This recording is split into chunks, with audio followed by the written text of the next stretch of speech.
The best way to experience this movie would be, if you have to watch it, turn it on TV at home when it comes down to DVD and turn the sound completely off. And then as you're cleaning the house or you've got a party going on, you need the kids to stay occupied, that'll make this a lot more That's interesting. how I had to watch incest porn. What? You got to turn the sound down. Then it's just porn. I'm so confused. Okay. What the flick? More like, what the flick my sister's been. Commander Incest is taking this shit over. So, he's assuming control. Let's break down this awkward situation he's created here. So he had this joke in his head, and he decided to go with it. And in his defense, it's not a bad joke, you know, I'd give it about a Jaime Lannister out of Incest. It's pretty clever, and he's trying to appeal to a different audience here. He's trying to engage the very small but dedicated group of incest joke enthusiasts. So he's really going out on a limb here, so you can't fault him for that. Now, you can fault his timing here. The timing was certainly suboptimal, as the topic of conversation was a children's movie. And also, he didn't really deliver the joke right away. He just kind of interrupted and said, yes, it's like when I watch incest porn. So his co-stars didn't really know how to react to that. I mean, they seemed a little startled by it. What do you mean you watch incest porn? What's the relevance? And he catches on that they're not following, so he develops it a little further. Oh, because you mute it and it's like regular porn. And the guy in the middle, he gets it, you know? So he giggles a little bit, has a little hoot about it, but the girl on the far left feigns ignorance as if she has no idea what incest porn is, even though you can clearly tell it's not her first rodeo with the subject, but she understands it's not appropriate for the segment, so she tries to move about quickly and get to the next topic. Now let's see how this man saves this awkward situation that he's created between everyone.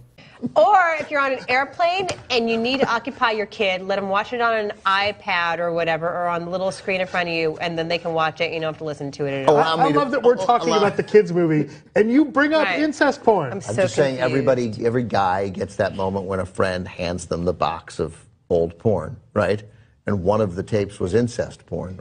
Now he's gone and completely changed the dynamic of what's unfolding here. He is fucked up. This is absolutely a mistake. Instead of just letting it be known that it was a joke and just rolling with it as a joke, he's trying to twist it, contort it a bit, into making it seem like a personal experience or some type of shared rite of passage that every man goes through. Oh yeah, we've all been there, you know. Rutherford Greenwood comes over with that big old box of porn and there's just that damn incest VCR there. You just gotta pop in the motherfucking TV and play it.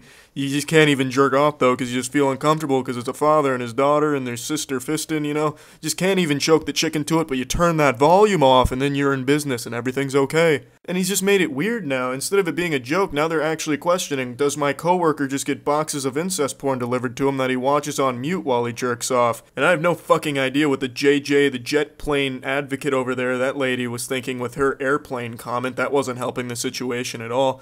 So really, it's just a lot of missteps going on here, but let's see where he takes it from here, because now he's really fucked his whole system up. Does that ever happen to you? Oh, great. Ben has different just to be friends clear, than you do. just to be clear, these were all grown-ups. It was like the Ben has 22-year-old different daughter, friends. right? It was a... Now he's backpedaling a bit and addressing the very first issue, which was his timing. Why is he interjecting this incest joke when we're talking about a kid's movie? So he's making sure it's very clear and understood that the dump trucks full of incest porn he was delivered was perfectly normal and legal. They were of age. They were 22 years old. They consented to it. The angry lobsters that were pinching their nipples weren't harmed in any way after the shoot or during the filming. And he is an okay, stable man, and he is totally normal for muting it and not having to worry about the exposition or the relationship between the mother and daughter, or the father, brother, and sister, etc. The lady on the far left takes a gulp of water, once again refusing to address the elephant in the incest room. She just doesn't want to talk about what this man has started here, which is a mistake, really. It's best if you just talk about it and bring it down instead of just ignoring it, because then it progresses and makes it even more uncomfortable. The lead singer of Smash Mouth in the middle there is the only one who's really grounded during all this and staying rational. He called out the guy for being weird for saying that, and then he even, you know, kind of looked at him like, hey buddy, when you come to this studio, you leave the incest porn at the door. We don't do that here. So he's really the only one that's stabilizing the situation and making it less awkward than it could be. So let's just see how it ends. But then you're like, oh, Jesus, it's their dad. And then I'm like, well, I'll just mute it. And that's the end of the segment from what I can find. Overall, I'd say it was a very solid broadcast for the whole family to enjoy. He really held it down and improved the show, I think. And I wouldn't be surprised if he got his own TV spin-off with the catchline, "It's not incest if the volume's off." I'm sure that would be a huge smash hit.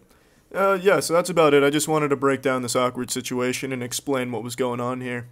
So yeah, see ya.